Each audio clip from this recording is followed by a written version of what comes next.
Juliette Nodin, je suis responsable des activités pédagogiques pour les Arts Film Festival. Et donc je suis ici avec l'équipe de Vanille, donc Guillaume Laurin le réalisateur et Aurore Auguste la scénariste. Donc je suis vraiment très ravie de vous avoir ici. Ah bah nous aussi, hein. Merci pour l'invitation. Merci beaucoup. Ouais. Donc je vais passer à ma première question. Donc Vanille est un film qui parle vraiment des racines familiales et culturelles. Donc quel a été le point de départ du scénario et à quel moment vous avez décidé de travailler ensemble ? Eh ben, le point de départ du scénario, c'est une histoire que ma mère me racontait petit sur une créature légendaire, le Soukounian. Et puis moi j'avais envie d'écrire une histoire moderne, un conte moderne, avec donc une petite fille qui rencontre cette créature. Et en fait, de fil en aiguille, la question identitaire était présente et familiale était présente dès le début, mais moins forte. Et après, une fois que j'ai posé cette première idée, j'ai contacté Aurore pour demander d'écrire avec moi. Parce que quand même, c'est l'histoire d'une petite fille. Et bon, c'est toujours bien d'avoir... Et je ne suis pas une petite fille. Enfin. Et du coup, en fait, c'était super de travailler avec toi parce qu'on a pu justement réécrire le film. Il y a mis beaucoup d'elle parce que pour écrire ce personnage, il fallait vraiment donc une femme. Et elle a beaucoup le tempérament d'Aurore. En fait, j'ai demandé à Aurore parce que c'est une amie très proche. Elle travaille dans le cinéma et je trouve qu'elle a un bon regard sur les filles en général. Et du coup, voilà, on a commencé à travailler ensemble. Et les questions familiales se sont imposées d'elles-mêmes, puisqu'on parle de nos familles un peu, quoi.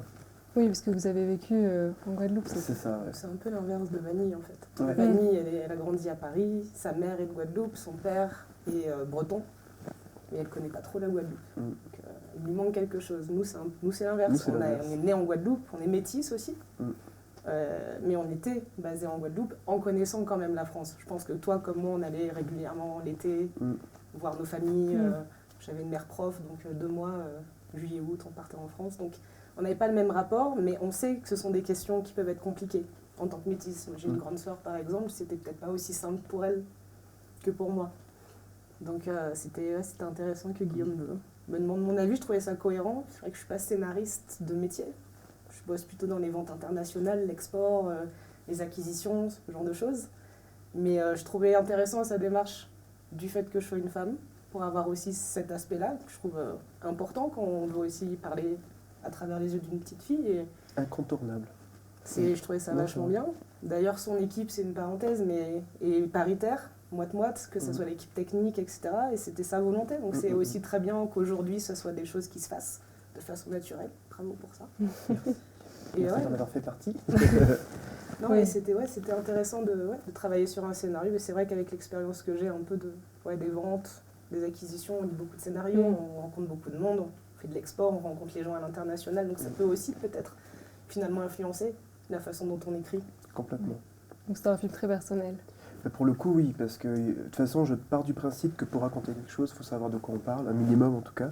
Après, on peut écrire des films sur plein de sujets qui nous intéressent, mais il faut travailler avec des personnes concernées directement, sinon on risque de tomber dans les clichés. Et du coup, cette histoire est venue très naturellement, et j'avais vraiment envie de montrer la Guadeloupe. Enfin, j'aime bien dire ma ou notre Guadeloupe, c'est la Guadeloupe que nous on a connue, qui est peut-être un peu nostalgique, peut-être qu'elle est très différente aujourd'hui, mais je tenais vraiment à faire rencontrer la culture antillaise avec cette histoire. Mais juste parce que moi je l'aime et parce que c'est ma culture aussi, et c'est la culture française aussi. Donc je trouvais ça intéressant, et comme il n'y en avait pas du tout de dessin animé qui présentait ça comme ça, en tout cas j'ai voulu vraiment essayer. Voilà. Et j'ai vu que l'animation mélange vraiment les prises de vue réelles et l'animation en 2D. Donc à quel moment ça vous est venu cette idée, et est-ce que c'était pour vraiment montrer la beauté de la nature de Guadeloupe ? Alors en fait, j'aime bien dire 3 trucs. Le premier, c'est que je ne sais pas dessiner les décors. Du coup, je me suis dit, je vais les filmer, ce sera plus simple.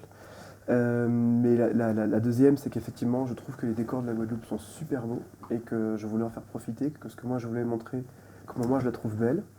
Et il y a aussi un truc que quand j'étais petit, les contes antillais qu'on me racontait, on me faisait toujours croire qu'ils sont arrivés dans un lieu qui existe vraiment en Guadeloupe. Donc on a une église à Pointe-à-Pitre qui s'appelle Saint-Pierre et Saint-Paul, et on me disait, tu vois, l'arbre derrière Saint-Pierre et Saint-Paul, il y a une pierre, et sous la pierre il y a la clé qui t'emmène à tel endroit, etc. Et du coup, après l'histoire, on allait soulever la pierre, il n'y avait pas la clé. Donc quelqu'un était venu et pris la clé. Donc ça permettait d'ancrer l'imaginaire dans le réel et de nourrir, d'exciter l'imaginaire d'un enfant. Moi, j'imaginais plein de trucs. En plus, petit, j'ai cru voir un Soukounian justement la nuit et tout. C'est dans des vrais décors. Et donc je me suis dit, j'ai 3 bonnes raisons en fait pour partir là-dessus. Et c'était un pari parce que beaucoup de gens n'aimaient pas du tout les premières images, forcément, c'était un peu dégueu au début. Mais du coup, ce qui est intéressant, c'est que comme ça avait du sens avec notre histoire, l'autre sens aussi, c'est que Vanille, je voulais qu'elle soit dépaysée. Et donc pour montrer le dépaysement, quand elle arrive, l'île est tellement loin d'elle que c'est pas du tout le même rendu, quoi. Et donc elle est complètement choquée, c'est pas le même rendu, mais elle se sent bien quand même et ça l'attire. Et c'est ça, quand on part en voyage, des fois on est complètement dépaysé, mais on retrouve des objets qu'on connaît, des odeurs qu'on connaît. Du coup voilà, c'était pour parler un peu de ça. Toutes ces raisons-là m'ont permis de vraiment travailler ce rendu qui est un peu différent de d'habitude pour un film d'animation. J'ai eu droit à dessine, c'est ça notre boulot. Et je dis ouais, mais en même temps c'est super beau de montrer aussi la réalité et d'y intégrer notre imaginaire.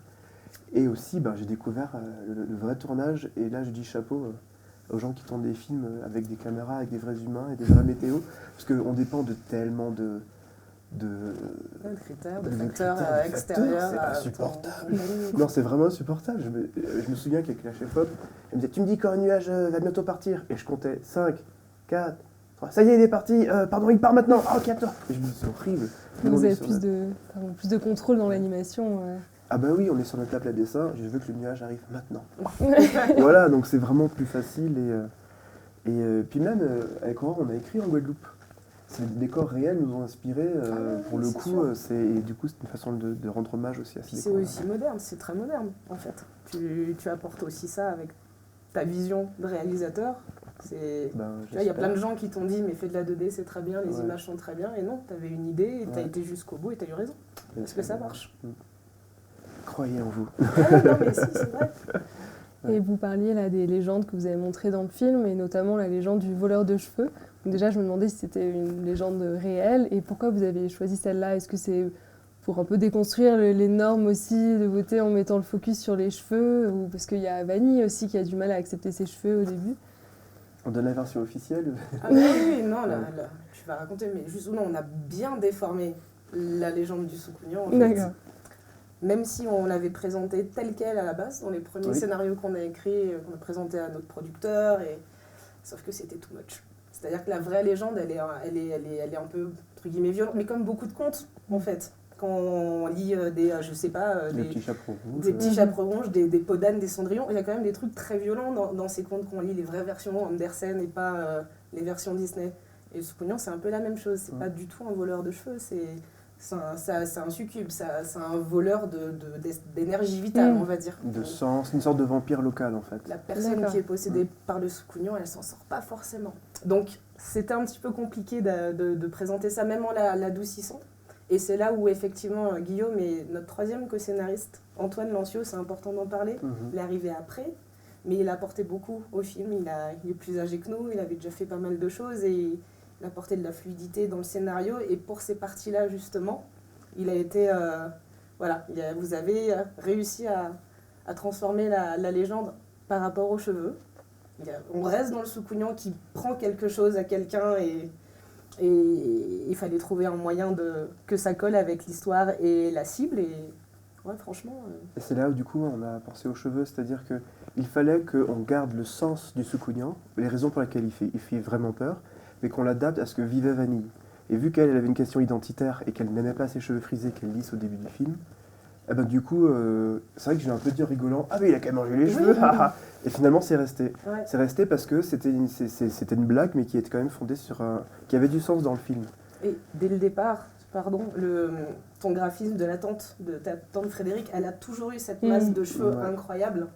Et c'était aussi une façon pour Vanille qui la connaît pas, parce que c'est une petite qui très vite se retrouve embarquée dans une histoire qui la concerne que peu en fait. Mais finalement, il y a ce lien aussi par le cheveu. Parce que sa tante, elle l'admire aussi, et ça lui donne envie de se battre pour pas que la même chose arrive à sa tante. C'est ça. Donc c'était...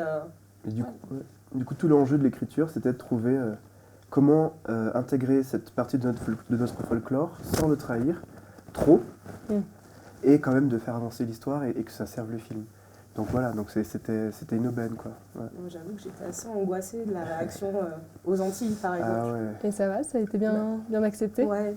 Je pense qu'ils ont compris que l'idée, c'était pas de changer, de dénaturer le truc, c'était vraiment, ils ont compris pourquoi ça a été adapté.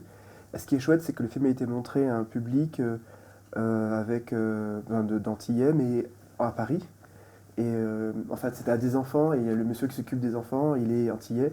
Et puis les enfants, ils ont enregistré les réactions des enfants qui ont dit « Alors, le soukounien, c'est ça ?» Et il dit « Non, pas du tout. » Le film « Non, pas du tout, pas du tout, pas du tout. » Le réalisateur a fait n'importe quoi, mais j'ai compris pourquoi il a fait ça. Parce qu'il ne faut pas non plus que vous ayez peur, c'est pas l'intérêt du film. On voulait pas faire peur. Il fallait surtout pas qu'on tombe là-dedans, mais on voulait quand même être le plus proche possible du... Si ça attise leur curiosité d'en savoir plus, voilà. Le folklore antillais, les contes et légendes antillaises sont vraiment très très riches. Enfin, le soukounion, c'est un esprit et il y a plein d'histoires. Ouais, c'est l'arbre devant la forêt. Et il y a un autre aspect aussi qui m'a marqué dans Vanille, c'est l'univers sonore. C'est vrai qu'entre les chansons et le mélange français, langue créole, ça immerge vraiment dans la culture des Antilles. Et du coup, je me demandais si en Guadeloupe, la musique avait vraiment une telle importance et si vous aviez participé à la création des chansons qu'on entend dans le court-métrage. Ah bah oui, clairement. Bah, merci beaucoup pour de relever ça, parce qu'on a beaucoup travaillé là-dessus. C'était vraiment une part importante pour nous. Et je remercie Loïc Burkhardt, qui était le sound designer, le créateur sonore. Et tout ce qui est musical, en fait, c'est drôle, c'est venu malgré nous, en fait. On ne voulait pas faire un film musical au départ. Et on a fini par écrire une chanson au bord de la rivière avec le papy qui tape sur le tonneau au bord de l'eau. On a écrit les paroles. Moi, j'ai fredonné une mélodie comme ça. Et finalement, en espérant que le musicien s'en empare et fasse un truc génial, et finalement, on n'a pas eu le temps, le truc est resté. Et en fait, ça montre quand même que oui, on écoute beaucoup de musique aux Antilles. Non, c'est super que tu aies relevé ça. Ouais, parce que c'est venu naturellement. La musique, c'est ultra important, en fait, là-bas. Ouais, les sons, les gros cas, le gros cas, c'est notre tambour local. C'est pas un tam-tam, c'est un gros cas, c'est hyper important. Ouais.